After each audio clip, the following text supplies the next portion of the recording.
Glass दबाने ये है आई, पॉपकॉर्न खिलाने ये है आई, कहते हैं इसको निर्मला ताई। जनता बेरोजगार, गरीबी की कगार, हम होंगे कंगाल एक दिन।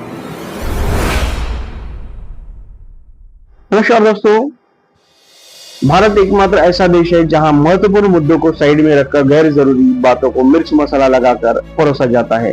यहाँ के लोग भी शायद इस बात को भूल गए कि हमारा देश और दुनिया भर में कई गंभीर समस्याएं हैं, लेकिन सरकार और कुछ चुनिंदा लोग किसी की कॉमेडी या कॉमेडी के जरिए कही गई सच्चाई को निशाना बनाने में व्यस्त हो गए हैं।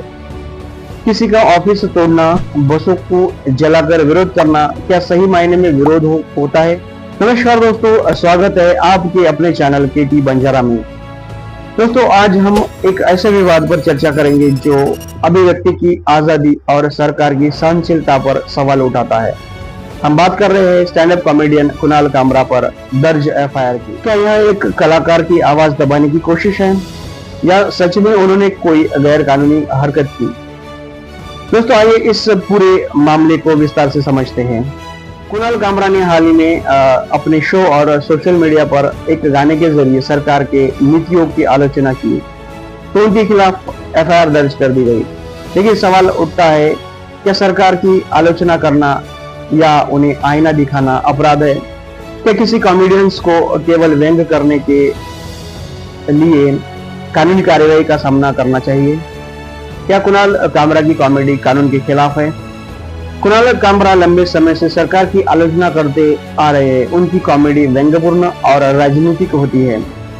संविधान का अनुच्छेद 19(1)(a) के तहत हर नागरिक को अभिव्यक्ति की स्वतंत्रता देता है, तो फिर उनकी कॉमेडी पर इतना सख्त कार्रवाई क्यों? दोस्तों, जब मनमोहन सिंह प्रधानमंत्री थे तब उन्हें मौन मोहन सिंह कहा जाता था। सोशल मीडिया पर मीम्स बनाए गए, चुटकुले कहे गए।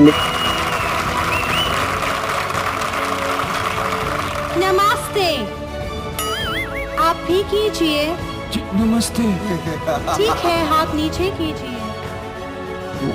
तब सरकार ने किसी के खिलाफ एफआईआर दर्ज नहीं की।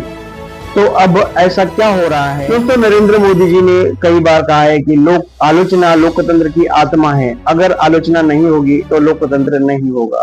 तो अगर मुझे एक वाक्य में कहना है तो मैं उसका स्वागत करता हूं, क्योंकि मेरा एक कन्विक्शन है कि क्रिटिसिज्म ये डेमोक्रेसी की आत्मा है। अगर आप ट्रू डेमोक्रेट हैं, आपके ब्लड में डेमोक्रेसी है, तो हमारे यहां तो कहा जाता है शास्त्रों में, निंदक नियरे राखिए। जो आलोचक होते हैं वो सबसे निकट होने चाहिए आपके पास,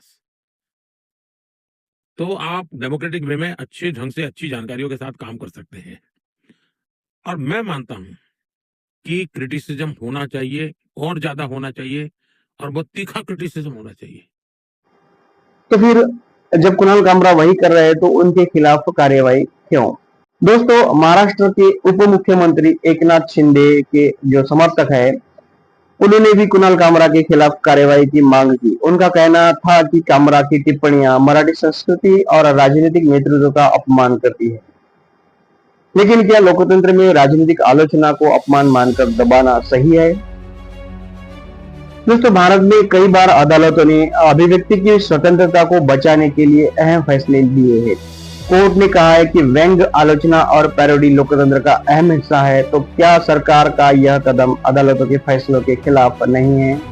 दोस्तों, भारत में कई और स्टैंड अप कॉमेडियन हैं जो राजनीतिक और सामाजिक मुद्दों पर कटाक्ष करते हैं। फिर सवाल उठता है कि सिर्फ कुणाल कामरा को ही क्यों निशाना बनाया जा रहा है? क्या यह सरकार द्वारा चुने हुए लोगों को ही टारगेट करने की रणनीति है?